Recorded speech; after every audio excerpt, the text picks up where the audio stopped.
considerando en esta hora tiene que ver, ¿verdad?, con esto, cristianismo y derechos humanos. ¿Verdad? Esta es una contextualización, es como un querer, una participación, ¿verdad?, en la vida de los demás.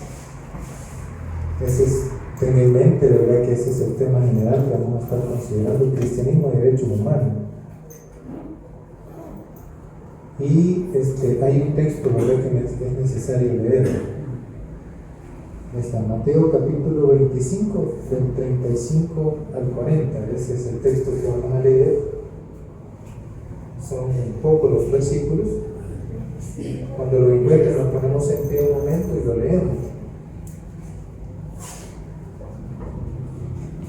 Esta va a ser como la base que vamos a estar ocupando de la reflexión de esta mañana. Una reflexión que conlleva una invitación, ¿verdad?, a actuar en la vida,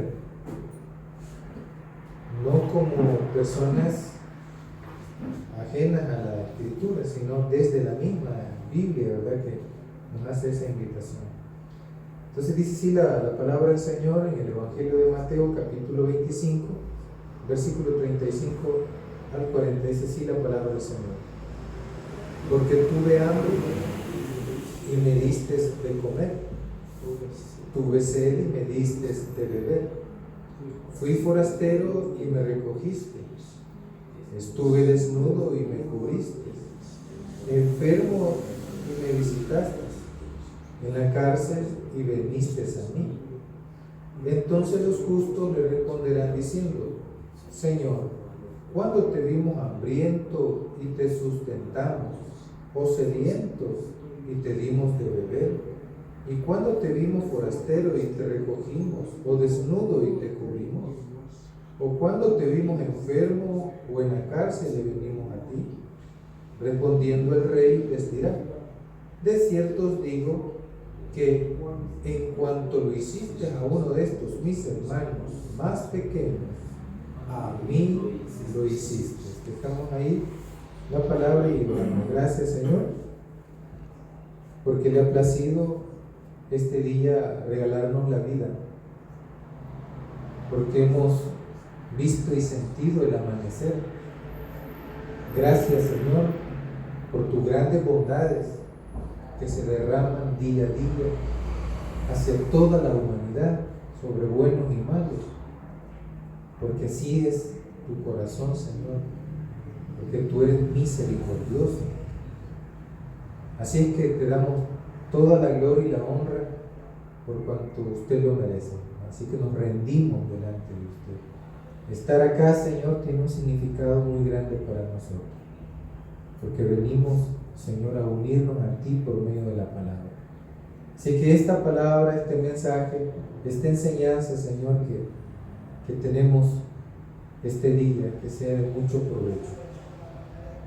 Y así como mandaste el maná en el Antiguo Testamento y todos, Señor, comieron y se saciaron, que así esta palabra espiritual sea como ese maná y que sacie nuestra alma, Señor, porque tenemos hambre de tu palabra.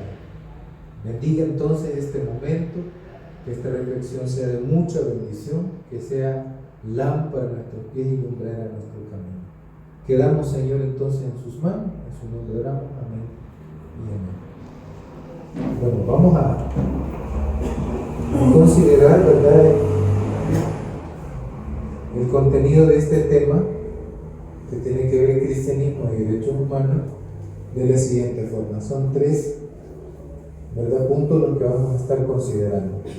El primero, ¿verdad?, como dice acá, las bases de la dignidad del ser humano en las escrituras cristianas. Vamos a hacer como un recorrido. Aquí me van a ayudar ustedes.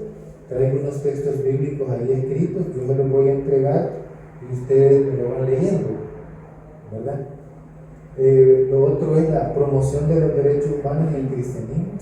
Nosotros no somos un ente, ¿verdad?, lejano del derecho humano, pero no somos una institución sin fines de lucro que está alejada de la Escritura, sino que esta promoción nace del mismo cristianismo. Nosotros promocionamos, ¿verdad?, los derechos humanos, pero siempre dentro de lo que es el cristianismo, ¿verdad? Porque el cristianismo tiene muchísimo, ¿verdad?, que decir al respecto, ¿verdad?, de los derechos humanos. Y aparte de eso, esto último, ¿verdad?, es el contexto, o sea, la realidad, la vida que vivimos nosotros como principio activo de las bases éticas. O sea, ¿por qué Jesús hizo lo que hizo? ¿Por qué Juan Bautista actuó como actuó? ¿Verdad? ¿Por qué los profetas del Antiguo Testamento hicieron lo que hicieron? ¿Qué los movió a ellos, aparte de tener a Dios en sus corazones? Bueno, los movió esto, la realidad. La vida, la misma vida los movió a ellos. Entonces, esto, como les digo, es un principio activo de las bases éticas y morales del cristianismo en la actualidad, ¿verdad? Así que ese es el contenido que vamos a estar revisando. Como les digo, ¿verdad?, va a haber una participación y ante eso yo quisiera, ¿verdad?, que abordáramos el texto que acabamos de leer, que es el Evangelio de Mateo. Aquí hago, ¿verdad?, una como introducción a través de esta lectura que nosotros hemos hecho, y quiero decirle que quien está dando estas palabras, muy, muy importantes, ¿verdad?, es el mismo Jesús. O sea, Jesús es el que está hablando en Mateo. El escritor viene y elabora, ¿verdad?, el texto y dice que fue Jesús en un momento determinado de su vida que llamó a sus discípulos para explicarles lo que era el reino de los cielos. Y este reino de los cielos, él lo compara, ¿verdad?, como con aquellas vírgenes sensatas y las insensatas, pero también con la parábola de los talentos, que a unos les dio tanto y a otros también les dio tanto, y el Señor se fue y dejó, ¿verdad?, que ellos hiciesen conforme lo que ellos pensaban con relación, ¿verdad?, a aquel bien que les había dejado su Señor. Y en ese sentido el Señor regresó y pidió cuentas. ¿Qué hicieron ustedes con lo que yo les dejé, con mis bienes? Vienen ellos y dijeron, bueno, tanto me diste, tanto tienes, porque, ¿verdad?, lo puse a trabajar. Y así, ¿verdad?, Dios fue pidiendo cuentas. Bueno, viene el mismo texto hablando acerca del juicio de las naciones, que va a haber un momento que todo ser humano vamos a entregar cuentas a Dios. Y esa cuenta que el ser humano le va a entregar independientemente de quién sea el ser humano, ya sea judío, musulmán, hindú, ya sea, ¿verdad?, practicante del cristianismo en sus distintas versiones, independientemente de eso, vamos a entregar cuentas delante de Dios. Entonces va a venir Dios y va a decir, bueno, aquí vamos a hacer una selección porque veo que no todos hicieron justicia, practicaron la justicia, por lo tanto yo los voy a dividir a ustedes. Y hace una analogía entre las cabras y las ovejas, ¿verdad? Entonces, eso es, ¿verdad?, lo que viene hablando el texto, y comienza entonces a decir, bueno, dice, quiero hablar con ustedes, ovejas, dice, y veo que ustedes, cuando yo tenía sed, me dieron de beber, cuando yo tuve hambre, ustedes me dieron de comer, cuando yo estuve preso, ustedes me visitaron, cuando yo estuve enfermo, igual hicieron, me llegaron a ver. Entonces, ese contenido que habla, ¿verdad?, aquí la Escritura, nos está dando la pauta de que el ser humano tiene una tarea aquí en la tierra que hacer, y es procurar el bien del prójimo, es procurar el bien nuestro también, porque si mi prójimo está bien, entonces significa que yo también lo debo de estar. En ese sentido, ¿verdad?, es el propio Jesús quien nos está dando declaraciones de que la vida que estamos viviendo no es para vivirla herméticamente, o sea, decir de que yo soy el todo de este mundo y todo el interés de este mundo recae sobre mí. No está diciendo eso Jesús, porque Jesús mismo se interesaba también por las personas que estaban en su entorno. Jesús nos enseña entonces a preocuparnos por el otro, a amar de verdad. Entonces, partiendo de esto, vamos a empezar a hablar acerca de este contenido, partiendo de que como cristianos, seguidores de Jesús, que no somos, ¿verdad?, personas que hemos adquirido una fe que está enmarcada o en una imagen nada más, y que ahí nace mi fe y ahí muere mi fe. La fe del creyente es una fe activa que procura aún hacer también que la vida del otro sea diferente. Entonces, venimos con el punto 1. La base de la dignidad del ser humano en las escrituras cristianas. Y nos hacemos una pregunta: ¿qué es el ser humano para Dios? ¿Qué es el ser humano para Dios? Y esto es bien interesante porque en el Antiguo Testamento ya se escribe, ¿verdad?, que el ser humano es hecho a imagen y semejanza de Dios. ¿Qué significa esto? A imagen y semejanza de Dios. Bueno, que Dios es bondadoso, Dios es justicia, Dios es amor. Y si Él es todo eso, espera que el ser humano sea, ¿verdad?, esa imagen y semejanza de Él. No sé si me voy a entender sobre todo aspectos. ¿Bien? Bien, entonces en el Antiguo Testamento encontramos que el hombre es hecho a imagen de Dios, pero como al ser humano se le ha dado la libertad de hacer el bien o el mal, el bien es el camino de Dios y el mal es el camino que el hombre opta a seguir, ¿verdad? Entonces viene el ser humano en esa libertad que Dios le ha dado, en saber discernir entre el bien y el mal, ejecutarlo o no hacerlo, ¿verdad? Entonces el hombre decide en este aspecto matar al primer hombre. Matan, ¿verdad? Caín mata a su hermano Abel, le quita, ¿verdad?, la vida. De ahí viene Dios y pregunta a Abel: ¿dónde está tu hermano? Porque él era el encargado de cuidar a su hermano y no lo cuidó, lo mató, lo asesinó. Dios no quería eso para el ser humano, sino que fue el hombre quien optó por ese camino, el camino malo, el camino de la oscuridad, el camino del asesinato, el camino de la corrupción de su alma. Quien decidió eso fue el ser humano. Ningún padre de familia quiere que el hijo o la hija se descarríe en la vida. Siempre procuramos brindarles el mejor de los caminos. ¿Amén o no amén? ¿Sí? Siempre procuramos el mejor de los caminos. Pero allá, ¿verdad?, en la decisión muy propia del ser humano decide hacer el mal o hacer el bien. Independientemente si los padres le han dado, ¿verdad?, un mejor ejemplo, un buen ejemplo. Entonces, esto es importante porque Dios preguntó: ¿dónde está tu hermano? ¿A quién le preguntó Dios? A Caín. Y viene Caín y dijo: ¿acaso yo soy guarda de mi hermano? ¿Acaso yo estoy para estarlo cuidando, defendiéndolo? ¿Acaso yo soy, ¿verdad?, responsable de él? Le dice Caín.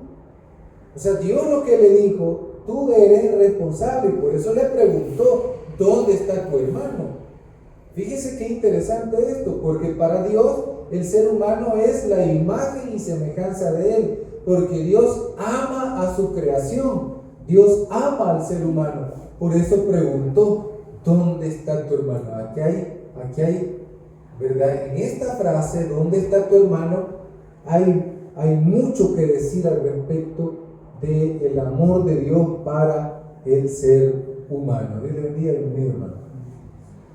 Pero también tenemos que en el Nuevo Testamento hay una descripción de lo que Dios piensa, de lo que Dios cree que es el ser humano, pero que no lo encontramos de una manera directa. Dios no nos dice así de manera directa, como aquí en el Antiguo Testamento, pero lo encontramos, ¿sí?, de manera indirecta. Dios está diciendo cuánto ama al ser humano desde estas expresiones. En Mateo 25:35 dice: tuve hambre, y dice, y me diste, que tuve sed y me diste, que fui. Aquí estas expresiones, tuve o me, está diciendo él que hay algo aquí importante. Hacemos la siguiente pregunta: ¿qué es empatía? Ponernos en los zapatos del otro. Entonces, ¿podemos decir que Dios es empático? ¿O es más que empático Dios? Porque empatía es que yo me pongo en los zapatos de mi semejante. Esa es la empatía. Sentir, ¿verdad?, como aquel siente o procurar sentir. Pero ¿será que Dios es más que ser empático? Yo me quedo con esto. Dios es más que empatía, porque según, ¿verdad?, algunos pensadores cristianos, del ala cristiana, dicen ellos que en el ser humano radica la chispa de la vida, o sea que Dios también está en nosotros. Que Dios está en nosotros. Y en ese sentido, podemos nosotros decir que en ese bien que radica en el ser humano, ahí está Dios. Y que cuando la Biblia dice que tuve hambre y me diste de comer, porque está pidiendo cuentas. Estamos hablando que son eventos del porvenir, allá en los que se escriben en Mateo 25, eventos futuros, donde Dios pedirá cuentas.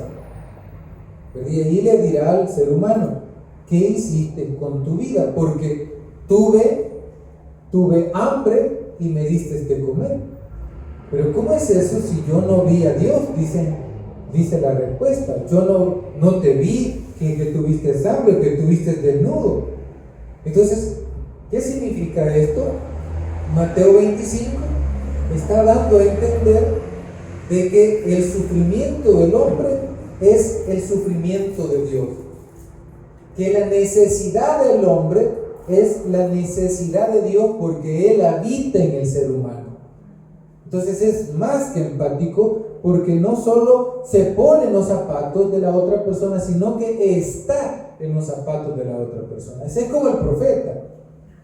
El profeta venía y decía: bueno, aquí algo está pasando, y comienza, ¿verdad?, a reclamar ante el rey, y le dice las cosas que están pasando, no porque a él se lo hayan contado, sino porque el profeta que vive en medio del pueblo lo está viviendo en carne propia. O sea, el dolor, el sufrimiento o el hambre lo está viviendo también el profeta. Entonces, miren qué interesante, porque esto es, ¿verdad?, un misterio de cómo es que Dios habita en el corazón del ser humano siendo Dios. Que Dios, ¿verdad?, es incontenible entre su creación, porque es más grande que la creación.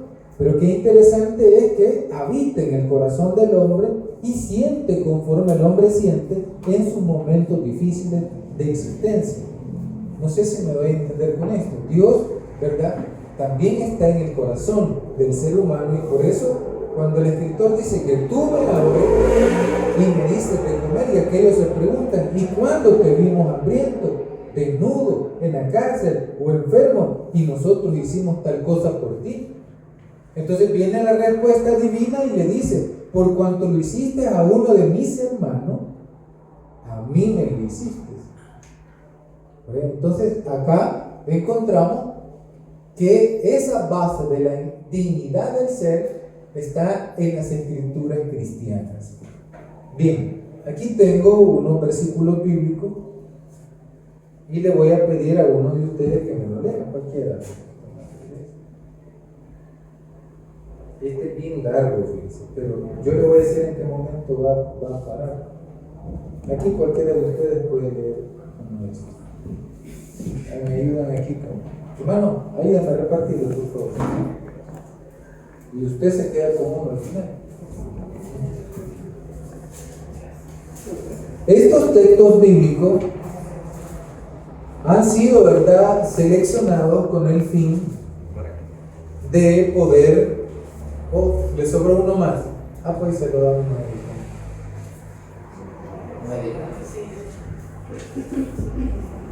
Cabal, salieron. Gracias, hermano.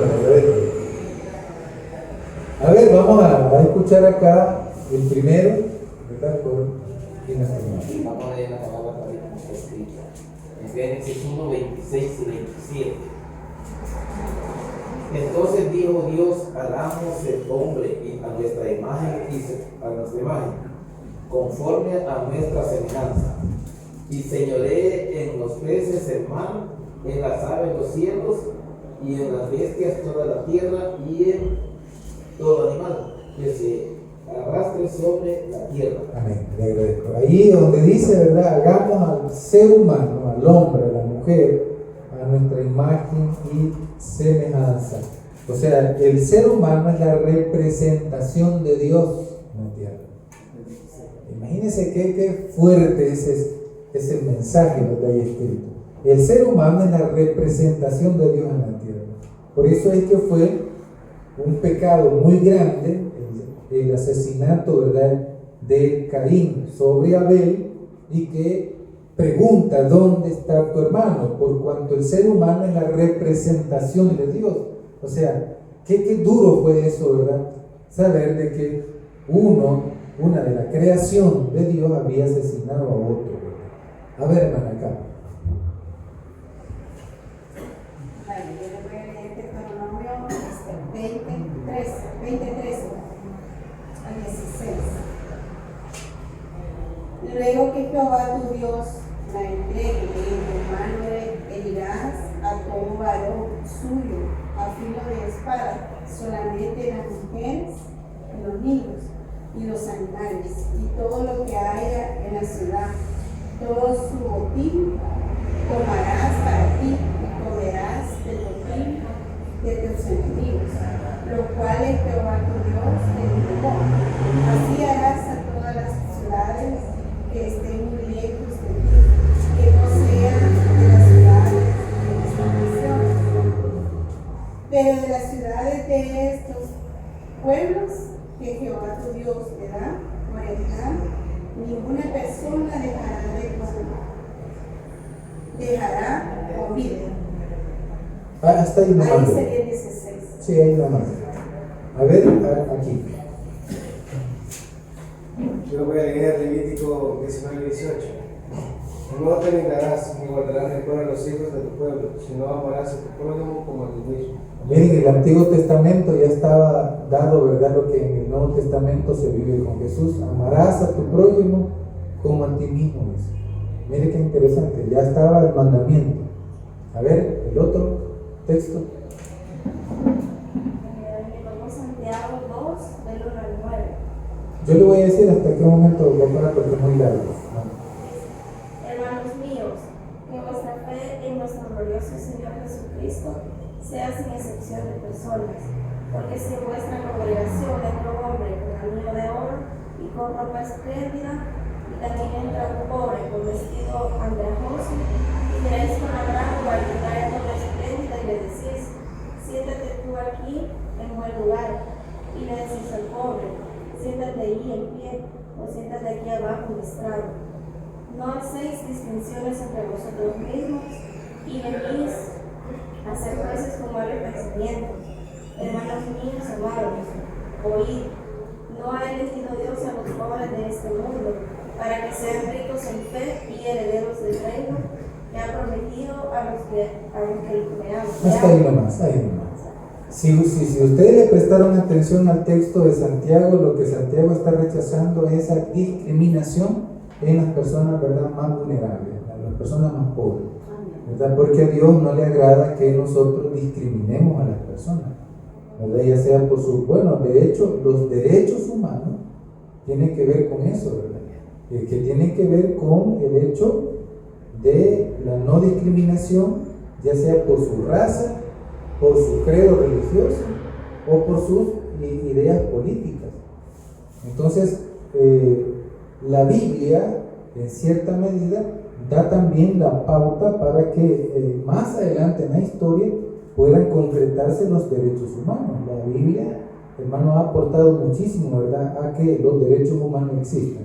Entonces, la discriminación a Dios no le agrada cuando nosotros hacemos esa distinción entre las mismas personas, como que uno tiene más valor que el otro porque el otro tiene dinero, ¿verdad?, y el otro es pobre. Entonces Santiago hace esa aclaración, que en una iglesia, dice, le vamos a dar nosotros primacía o una mejor atención a aquellos que vienen con saco y corbata, que aquel, ¿verdad?, que no tiene esas condiciones. A uno lo deja parado y al otro lo sienta, ¿verdad? Aunque el que haya llegado de primero y se sentó haya sido el pobre, ¿verdad?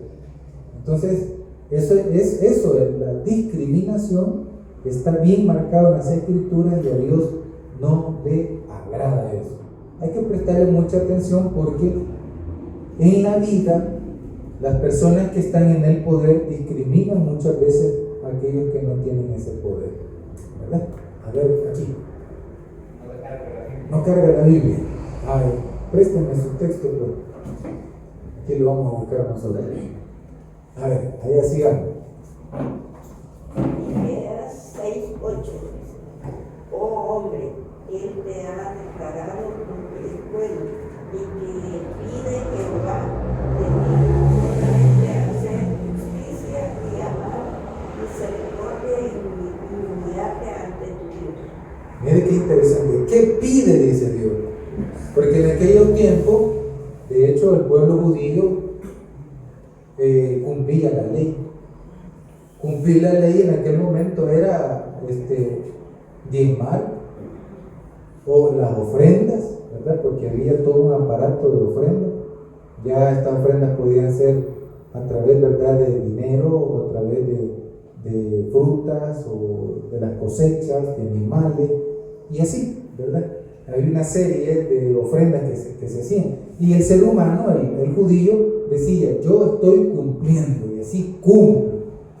Bueno, y vino Dios y dijo, no, dijo Dios, es que no solo es eso. De hecho, más adelante dice, harto estoy de tus sacrificios y holocaustos, de que estés celebrando fiestas y todo eso.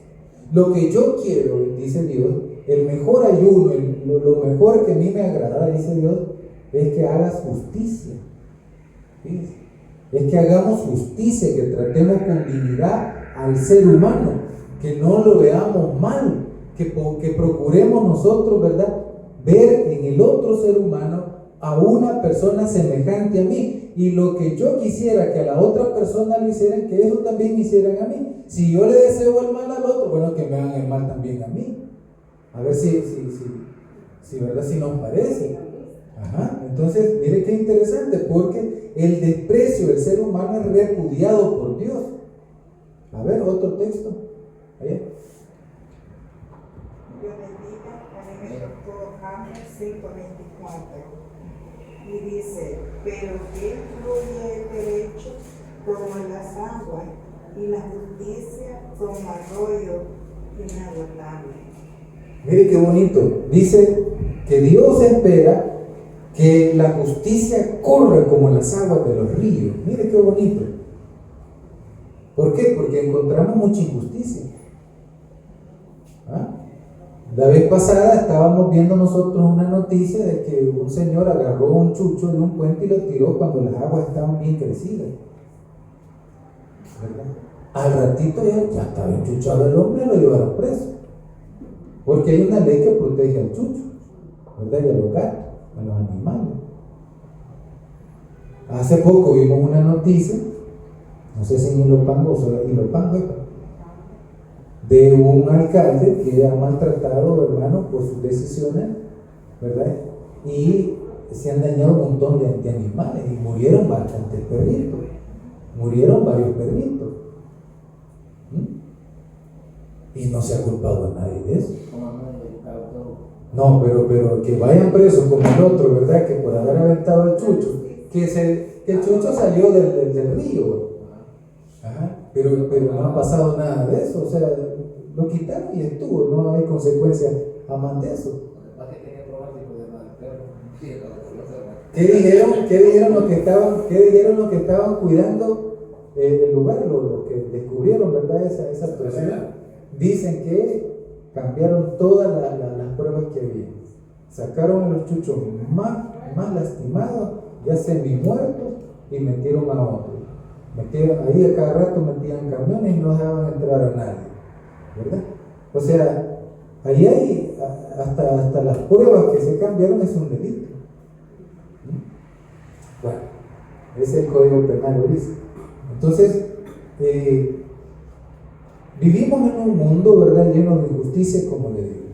Y ahí encontramos que la misma Escritura está diciendo, bueno, que la justicia corre como las aguas, ¿verdad?, que se ejecute. Pero muchas veces el poder corrompe la ley.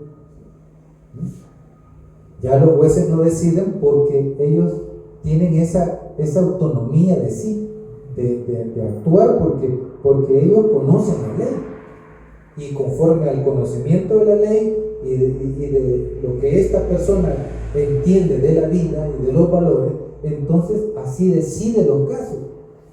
Pero muchas veces ya hay ¿verdad?, una mente ya trastocada por los intereses externos al juez.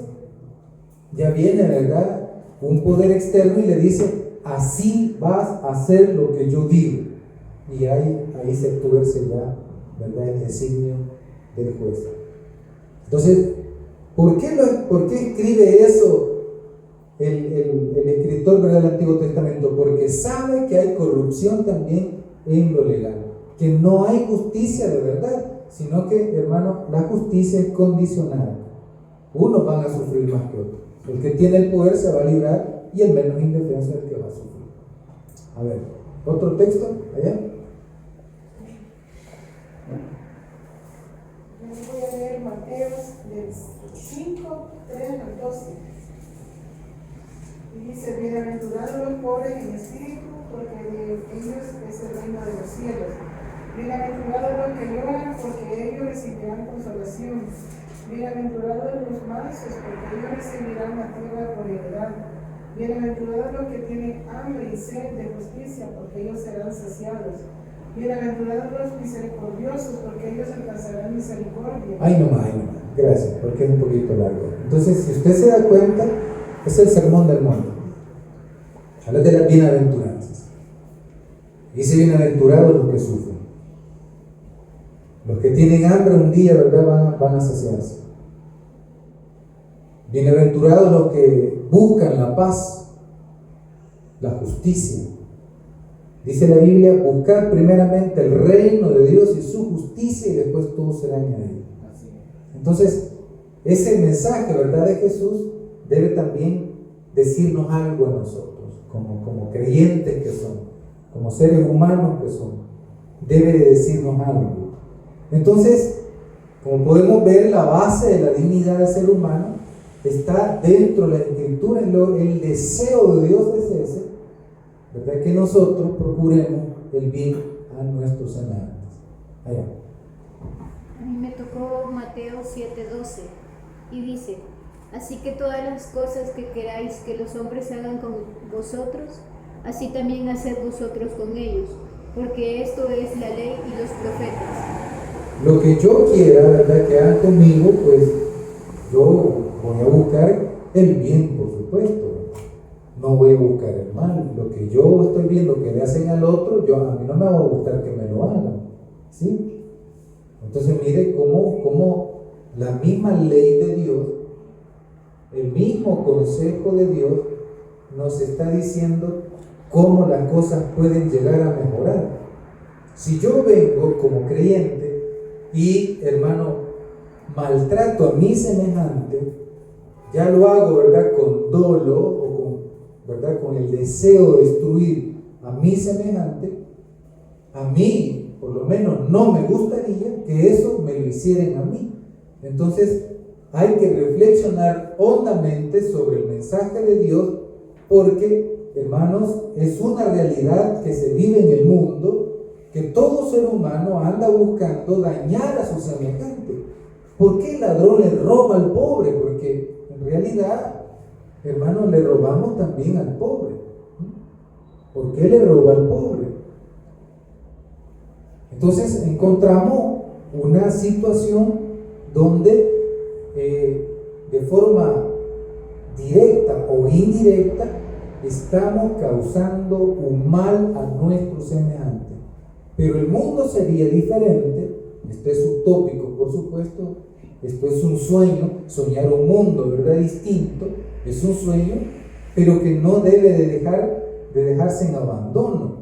Es mejor vivir un mundo, ¿verdad?, que puede ser transformado, que conformarnos con un mundo hecho pedazos o que termine haciéndose más pedazos de lo que está. Entonces es mejor soñar de que un mundo puede ser mejor, y yo no voy a procurar cambiar al mundo, yo voy a cambiar yo mismo para con el mundo, ¿verdad? ¿Ven, iglesia? Yo voy a cambiar mi vida para que ese mundo ya tenga uno menos que esté molestando al mismo mundo. Si yo no cambio, si yo no me exijo a mí, ¿cómo yo le voy a exigir a otros que sean distintos, ¿verdad?, en sus modos de actuar? Si yo no actúo igual. Pero ya que ellos hacen lo mismo, hagámonos nosotros también, hombre. Pero miren, aquellos robaron también, ¿y por qué estos no? ¿Y aquellos por qué no les reclamaron? Dice uno, como dando el aval, ¿verdad?, que sí está bien que roben. Y eso no debe ser así. Entonces, el ser humano debe de meditar, como decía, ¿verdad?, un pensador de la India hace muchos años atrás, decía que el odio y la venganza engendra violencia. Entonces no vamos a engendrar paz, hermano, reproduciendo la violencia. En ningún momento va a ser eso así, ¿verdad? Porque violencia engendra violencia también. Amén, iglesia. Entonces eso del deseo, yo deseo, ¿verdad?, debe de cambiar desde el punto de vista positivo y desde el punto de vista del bien. A ver, la última ya. Evangelio de Lucas, capítulo 18, capítulo 4, versículos 18 y 19. Dice: el Espíritu del Señor está sobre mí, por cuanto me ha ungido para dar buenas nuevas a los pobres. Me ha enviado a sanar a los quebrantados de corazón, a pregonar libertad a los cautivos y vista a los ciegos, a poner en libertad a los oprimidos, a predicar el año agradable del Señor. Gracias, hermano. Ahí podemos nosotros encontrar esa invitación de Cristo Jesús también, y de Jesús actuando, Jesús hablando, ¿verdad?, en ese texto que el hermano nos acaba de leer, y dice, ¿verdad?, que hay una misión que cumplir, y es reducir el sufrimiento de las personas en este mundo. Aunque lo vamos a quitar, porque eso, como ya le dije, se vuelve ilusorio, ¿verdad?, pero que sí podemos nosotros cambiar nuestra actitud desde nosotros mismos primeramente, ¿verdad? Si ya quitamos uno al mundo que haga el mal, y si yo vengo y sigo a Jesús, entonces lo sigo no desde que yo vaya detrás, ¿verdad?, de una persona caminando. Seguir a Jesús de esa manera es el tradicionalismo particular, ¿verdad?, porque no hay un compromiso. Cuando yo digo voy a seguir a Jesús, es porque voy a tratar de imitar sus actos, de vivirlos. Así como Jesús sentía, ¿verdad?, cuando la gente sufría y eso le incomodaba y hacía lo posible por ayudar, por restituir a aquella persona agraviada por la sociedad, entonces el ser humano está llamado también a acercarse, ¿verdad? Y hacer lo más que pueda. Entonces tenemos en esta presentación que esa base de la dignidad del ser humano está bien presente en las Escrituras. De esto casi no se habla en la mayoría de las iglesias. La mayoría de las iglesias no hace hincapié de cuáles son las bases de las virtudes que, hermano, están presentes dentro del cristianismo.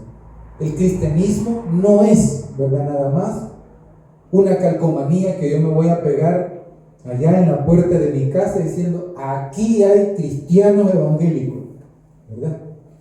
O decir, o poner la crucita: aquí solo hay católicos, ¿verdad? Para que ya no estén preguntando, que no me vengan los testigos de Jehová o los mormones a buscarme, ¿verdad?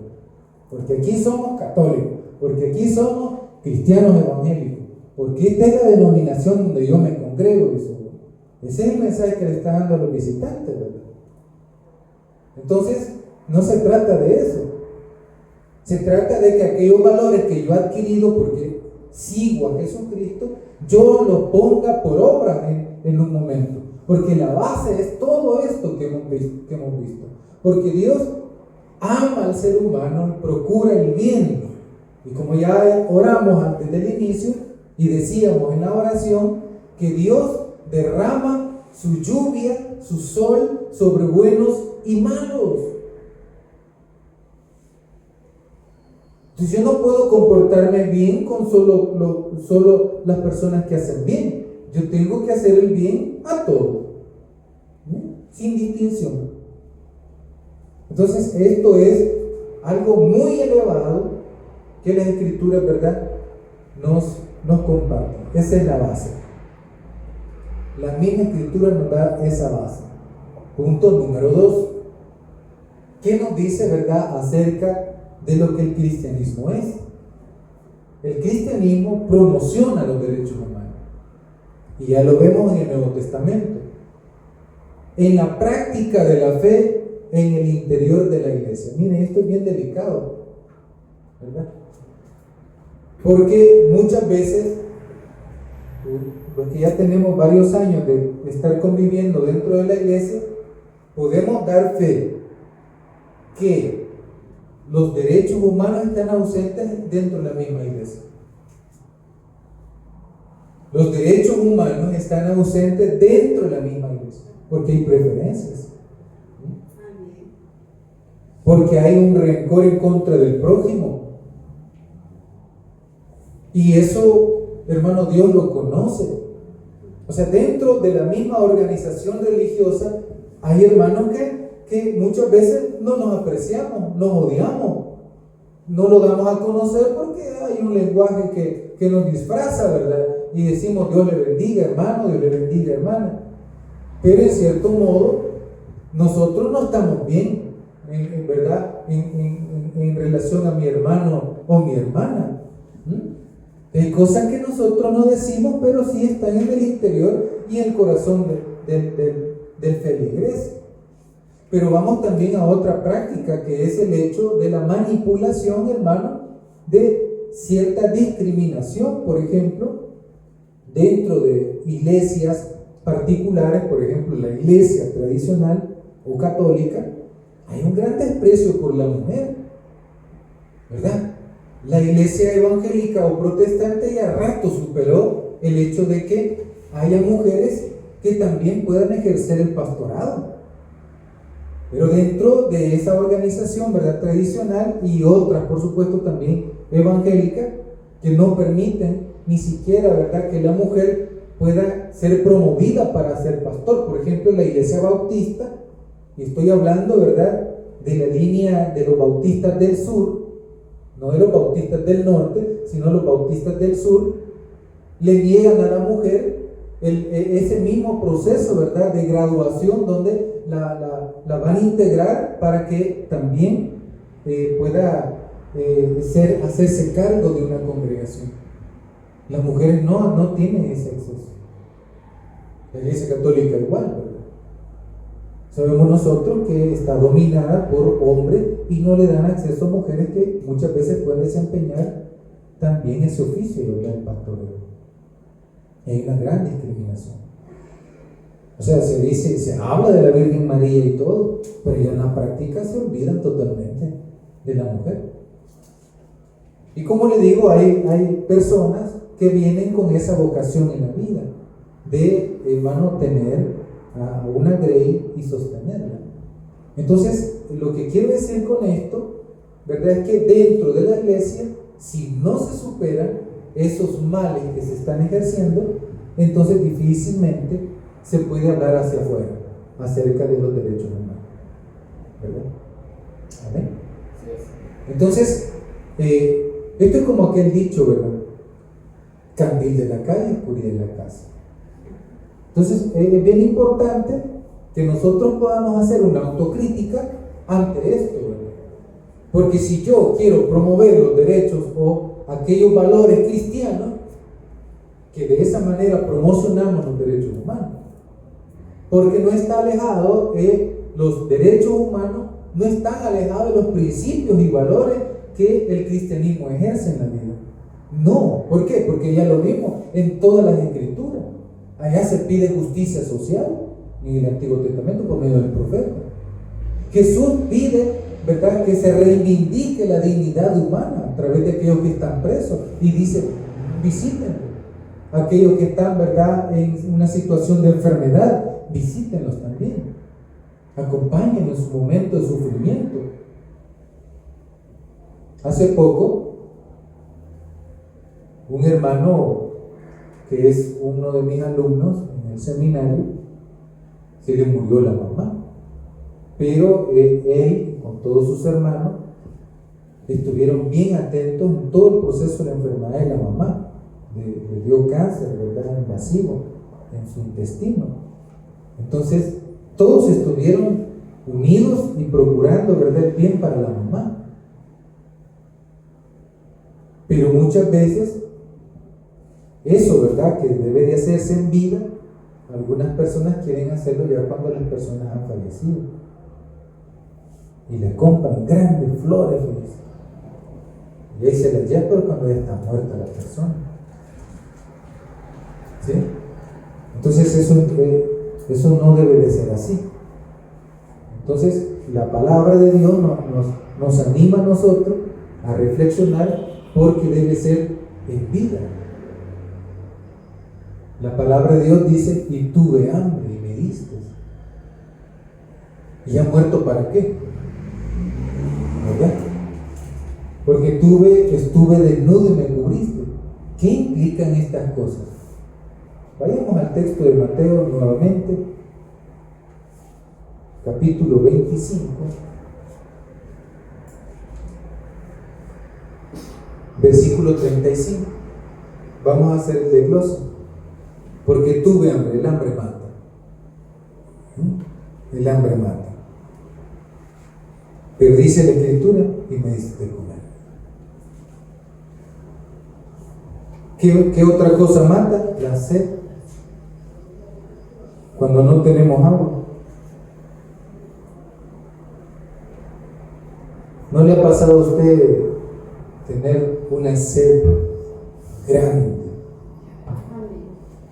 Qué feo es eso. Imagínense ustedes aquellas personas que abandonan sus países y salen como migrantes buscando una nueva vida, un nuevo mundo, ¿verdad?, para ellos y su familia, y van caminando por todo el desierto y ya no aguantan después, se agotan, ¿verdad?, las raciones de agua que llevan. Hermanos, eso es terrible, y se llegan a morir de sed. Dicen que hasta ven cosas cuando ya están en ese trance, ya, hermano, de entre la muerte y la vida, porque no tienen agua. Solo me imagino yo el caso de Agar con Ismael del Antiguo Testamento, cuando Abraham y Sara despiden a esa mujer con su criatura para el desierto. se le acabó el agua. Y el niño comenzó a llorar. Llorando el niño, y ella desesperada no hallaba qué hacer. Al grado que dijo ella, no soporto, lo voy a dejar aquí, no lo quiero ver morir. Y se fue así lejito la mujer, ¿verdad? Para no verlo morir, necesitaban agua. Y el niño lloraba, gritaba, y la mujer se fue a llorar allá y agarraba hasta la tierra y hermano, tirada ahí en el suelo, no hallaba qué hacer. Imagino yo que Dios, al verles en esa situación precaria, recordemos que el hombre es representante de Dios en la tierra y debería de conmoverse, ¿verdad?, ante esa situación. Y allá Dios le dijo, mira, ahí hay una fuente de agua. Entonces la sed mata también. Esto no es algo sencillo. Imagínense lo que quieren hacer en este país tan pequeño, El Salvador. Lo que quieren, hermano, es sacar oro de estas tierras, pero eso implica también la contaminación de las fuentes de agua. Y ya las aguas no se van a poder beber. Por eso es que hay un sentir en medio de la sociedad consciente, ¿verdad?, de que eso va a acarrear más males que bienes. La gente que tiene plata agarran sus cosas y se van por otros países, pues allá a vivir tranquilamente. Y uno del pobre, hermano, ¿para dónde? ¿Y a dónde vamos a ir? Dígame. O lo que nos vayamos otra vez a Honduras, ¿verdad? Porque sí pasó. Los salvadoreños allá, hermano, en cierta época fueron para Honduras a comprar tierras allá. Y después se molestaron los hondureños y comenzaron a... Así comenzó la guerra. Un problema demográfico, económico, porque el salvadoreño es trabajador. Y allá son un poco más cómodos, ¿sí? Fíjense. Comenzaron, ¿verdad?, a linchar los salvadoreños, a echarlos de aquellas tierras. Y comenzaron a asesinar a los salvadoreños y a tirarlos a los ríos. Y así comenzó la guerra, no fue por el partido de fútbol, ¿verdad? No siempre cuando pasan cosas así, siempre presentan problemas, ¿verdad?, para que la gente diga, por esto fue y no por lo otro. Hay que tener cuidado con eso, porque los políticos son bien astutos. Entonces tenemos, hermanos, la promoción de los derechos humanos desde la realidad de un hacer, de un preocuparse por la necesidad del otro. Es lo que dice el texto bíblico. Porque tuve hambre, me diste de comer.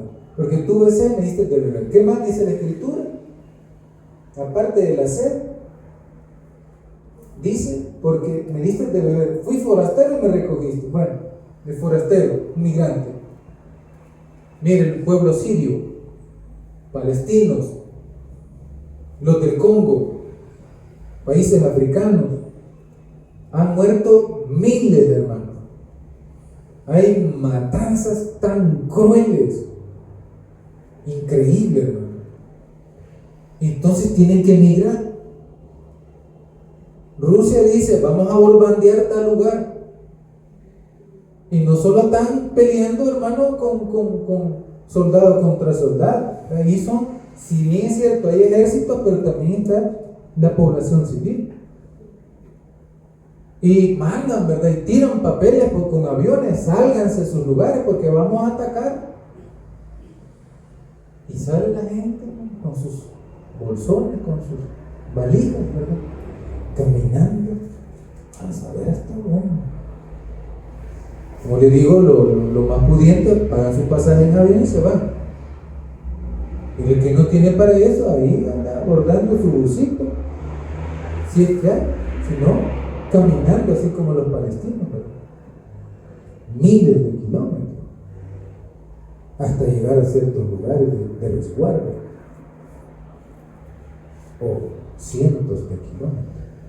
Entonces, la persona, el forastero, cuando no tiene, ¿verdad?, un lugar, hermano, digno de donde estar, por eso es que los judíos tenían, ¿verdad?, como principio que cuando venía alguien de afuera, ellos lo atendían, le lavaban los pies, ¿verdad?, porque venían todos polvosos, le lavaban los pies, le echaban aceite en su cabeza por el calor del sol, le hacían un pequeño masaje, le daban agua, le daban comida. Porque creían de que estas personas que eran atendidas por ellos, los que venían desde afuera, Dios los había mandado.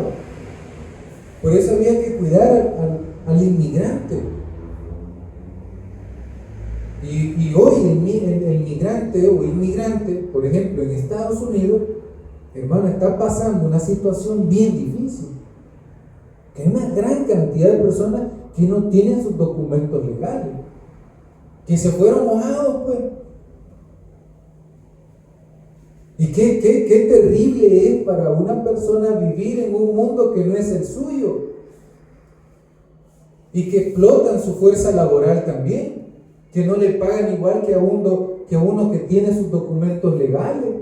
Entonces hay una explotación aparte de eso, pues. Y es mejor para el migrante trabajar ganando algo, pero y no ganar nada.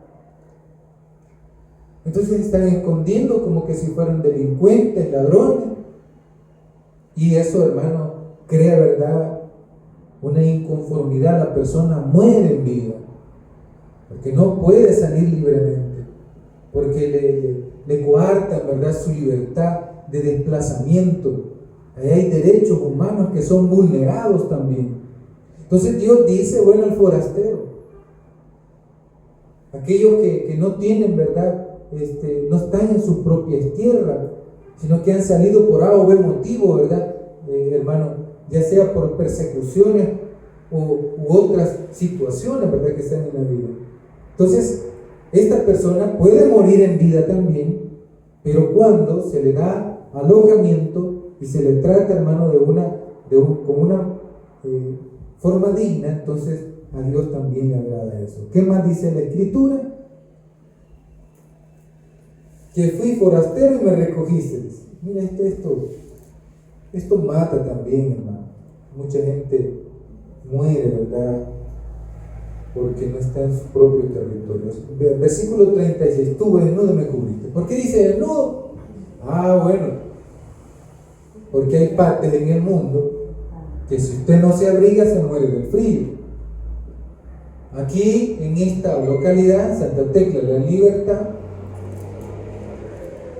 han habido tormentas de frío terribles, al grado que las personas que viven en la intemperie, los famosos, ¿cómo les dicen a las personas? A los indigentes, el que vive en la indigencia, han muerto de frío, fíjense. Estas personas aquí en Santa Tecla, no vayamos muy lejos. Por eso dice que hay que abrigarlos entonces. Hay que darles, ¿verdad?, un abrigo, una chumpa, algo con que acobijarse.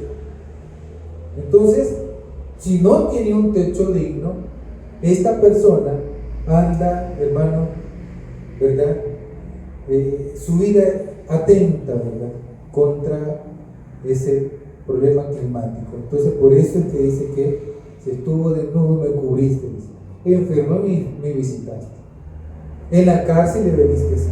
Son elementos que también, hermano, si no se atienden, la persona se deteriora en su salud, se enferma mucho más. Hay personas que no les gusta que uno los visite si están enfermos. Yo como guía espiritual de esta iglesia, nos hemos topado con eso. Un día una comisión de hermanos fueron a visitar a una hermana que estaba enferma y sin avisarle llegaron, pues. Tocaron la puerta. Hermana, le dicen, venimos a visitarla. Mire, la hermana salió, abrió la puerta así, la cerró de rápido. Ya voy a salir. Bien enojada la hermana porque llegaron los hermanos de la iglesia a visitarla. ¿Y a qué vienen? Llegó bien, o sea, los hermanos se decepcionaron con esa visita, porque bien tristes llegaron a la oficina. Mire, pastor, ¿qué pasó? Esta hermana no recibió bien, y la que ya no devolvió a su madre a la iglesia, ni siquiera les dio agüita, no les dijo pasen, ¿verdad? aquí humilde, pero aquí viví. Ni siquiera eso le dijo. Y cuando salió, ¿verdad? Le reclamó. Entonces esto de la visita del enfermo es bien tremendo. La vez pasada también había un judío, creo que era judío, que estaba enfermo y sabía que se iba a morir porque tenía cáncer. Y llegó un cura, ¿verdad? ¿Sabe ustedes que hay personas que se dedican a eso, ¿verdad? De visitar a los enfermos. Y llegó el cura. Y llegó bien contento el cura, ¿verdad? Porque iba a visitar a los enfermos, entre ellos estaba pues, el judío. Y el judío le salió, pero pesadísimo. Le dijo: háganme el favor de retirarse, porque ni a mis hijos les he pedido que vengan a verme en esta condición. No quiero que me estén visitando. Hágame ese favorazo. Bueno, le dijo él. ¿Verdad que iba con todo el ánimo de querer ayudarle?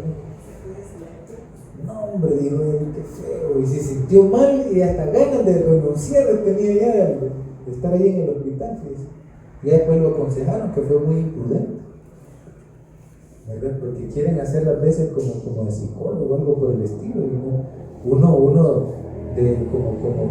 como ayuda espiritual, ¿verdad? Para las personas, no es ni psicólogo, ¿verdad? No es ni trabajador social tampoco.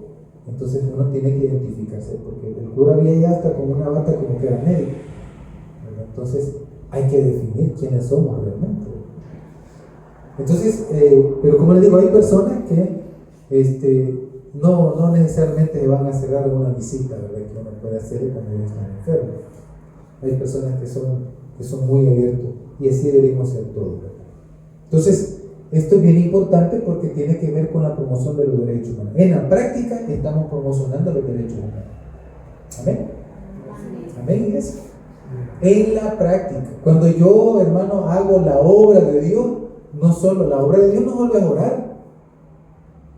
La obra de Dios no es solamente venir y hacer limpieza en la iglesia, que ese es parte del servicio a los otros también, por supuesto. Pero la obra de Dios, hermano, es también el hecho de atender aquellas necesidades bien precarias en medio de la población.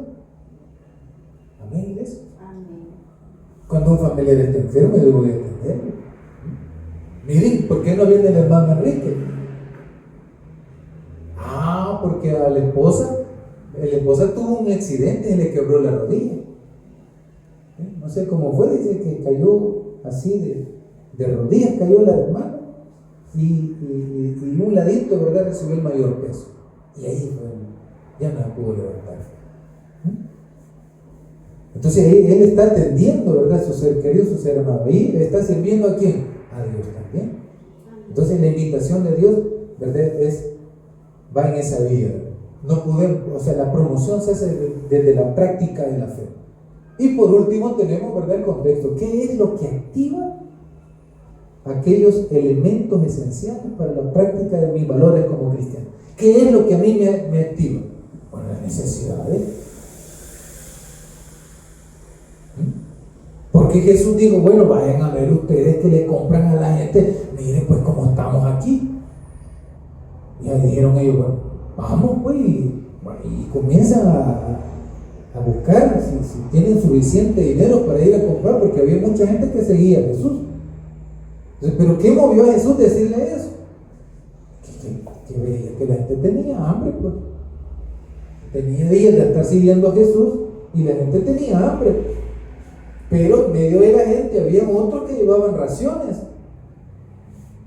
Y que el milagro fue, compartamos pues de lo poquito que tenemos, podemos hacer mucho. Entre todos podemos ayudarnos mutuamente. Y mire qué interesante, porque en ese milagro de la multiplicación tuvo mucho que ver la inocencia de un niño. Porque somos nosotros los adultos los que muchas veces ponemos el pero. Pero un niño no anda viendo las cosas. Un niño anda sin esperar nada acá. Entonces, el amor es la esencia del cristianismo. Entonces, el principio que activa esa base ética y moral del cristiano en la actualidad, ¿verdad?, es, hermano, los problemas, la realidad que afecta a la vida, los conflictos. Miren, yo estoy dando un diplomado en línea que tiene que ver con, hermano, para enseñarles a predicar, ¿verdad?, a los hermanos. No se han inscrito un gran montón de personas, pero los que están inscritos aún a mí me enseñan. Yo aprendo de toda la gente, todas las personas. Y hay un hermano en Estados Unidos que viene siendo como un copastor, que está aprendiendo. Él fue amigo de su servidor cuando estábamos en 8º y 9º grado allá en Apopa.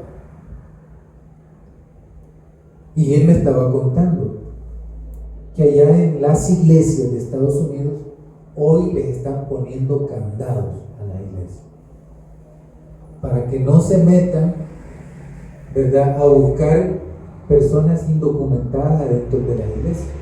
Porque usted sabe que la mayoría de las iglesias somos puertas abiertas y tenemos la puerta abierta, cualquiera puede entrar, se puede sentar y puede escuchar. Pero allá, hermanos, están dejando entrar, ¿verdad? Al tener la puerta abierta, entran los que están encargados, ¿verdad?, de andar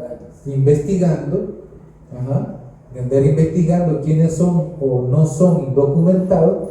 Pero viene el hermano y me dijo: nosotros estamos ayudando a nuestros hermanos en ese tipo de problemas poniéndole candado. Las iglesias están poniéndole candado porque es un lugar privado, ¿verdad? Porque se están llevando a las personas aún de las iglesias. ¿Ves? Y a mí me llamó la atención eso, porque lo que ellos están haciendo es cuidando la dignidad del otro. No, hombre, que andan persiguiendo al delincuente, al que anda haciendo sus cosas allá afuera. Pero muchos de los indocumentados son gente honrada y trabajadora, hermano, que por algún motivo, ¿verdad?, decidieron quedarse allá. Entonces, Estados Unidos está pasando, ¿verdad?, o está sintiendo una sacudida por medio, ¿verdad?, de las políticas que se están tomando. Pero hay personas afectadas. Y ante la afectación de estas personas, ¿qué hace la iglesia? Entonces ahí estamos. Eso está, ¿verdad?, esa realidad del inmigrante de allá está activando lo que es esos valores de la iglesia. Están tratando de cuidar a los buenos elementos de la sociedad, aquellos que trabajan, que están esforzándose, que están ayudando a sus familias a través del trabajito que tienen allá. Solo los papeles les hacen falta, ¿verdad? Entonces, es interesante cómo la misma realidad activa la iglesia.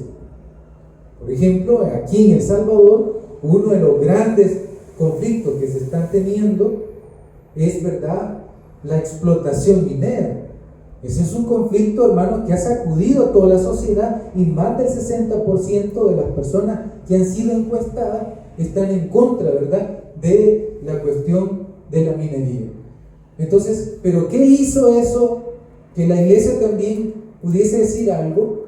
Hasta la iglesia católica está vinculada en esto, que es la amenaza de la vida, es la incertidumbre, y científicamente está comprobado, hermano, que eso va a acarrear más males que bienes, y por lo tanto no es conveniente. Y ahí se ha activado esa realidad amenazante, hace que el cristiano diga algo.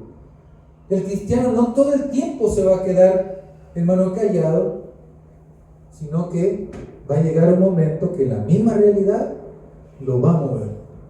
Amén. Jesús eso mismo hizo. Juan Bautista hizo lo mismo, Pablo también, y todos aquellos que llegado un momento crucial de la vida, es imposible quedarse callado. Es imposible. Muchas veces el silencio, hermano, otorga. Y cuando las personas que están en el poder hacen lo que ellos quieren, después, hermano, nadie los puede detener, a no ser, ¿verdad?, el cansancio de la misma sociedad. Y El Salvador tiene una historia muy triste al respecto, ¿verdad? Una historia muy triste al respecto. Por eso han surgido religiosos que han tratado de defender la dignidad del ser humano. Martin Luther King, allá en Estados Unidos. Pobre negrito, cómo sufrieron bastante en la historia. Hoy la vida es distinta para ellos, por supuesto.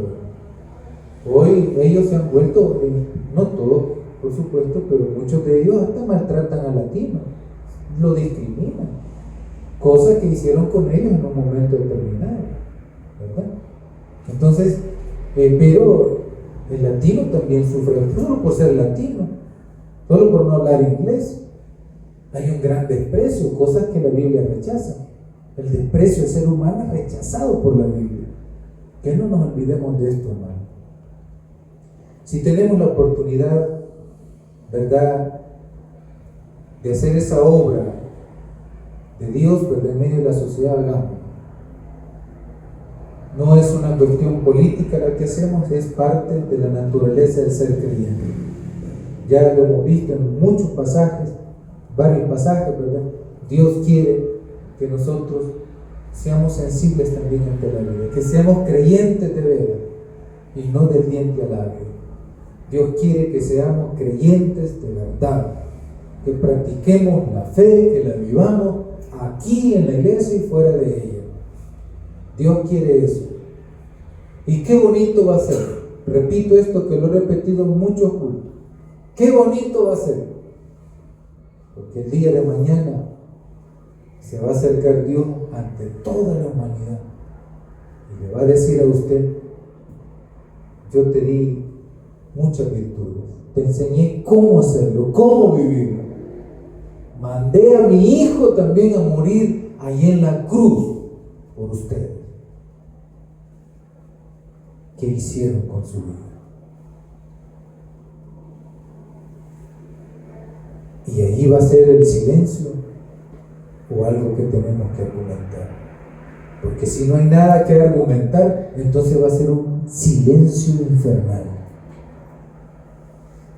Pero si nosotros estamos conscientes de que hemos hecho el bien y hemos practicado la justicia, entonces sí se nos va a dar chance de argumentar, así como ante el juez y el abogado. Va a haber un momento donde todos nos vamos a defender, siempre y cuando tengamos pruebas al respecto. El que tengo Dios por el que hoy vamos a orar y le gracias a Dios. Gracias a Dios porque nos has permitido en esta mañana meditar en tu palabra, y gracias porque nos permite recordar que antes de los derechos humanos está tu palabra,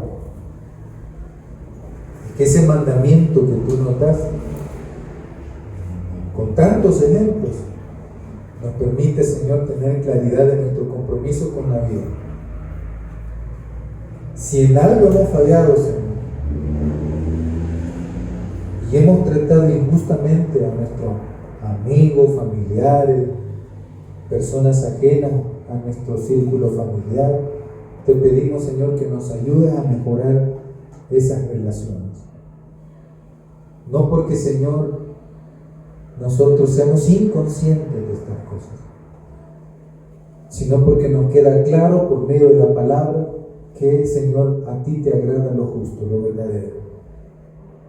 A ti te agrada que tus hijos e hijas actúen de buena fe. Por favor, mi Señor, en esta hora pedimos que renueve nuestros corazones. Renueva, Señor, nuestros corazones. Guíanos para que nuestros corazones no sean más insensibles, sino todo lo contrario. Que nos volvamos sensibles, Señor, delante de ti. Bendíganos, por favor. Bendiga a mis hermanos, a mis hermanas, y ayúdanos a practicar esta fe que nos has regalado y que la has puesto como ejemplo, Señor, con tu propia vida. Así que bendíganos a todos los que hemos estado aquí pendientes de este mensaje, a los hermanos y hermanas que han estado pendientes de las redes sociales también. Gracias, mi Señor. Danos palabras y bríndanos todo lo necesario para, Señor, ejercer la fe y agradar, Señor, y agradar a tu nombre. Gracias, mi Señor. Bendíganos, quédese en nuestros corazones y llévanos a saber de su palabra. En tu nombre oramos. Amén. Y le damos un fortísimo aplauso al Señor. Así rapidito damos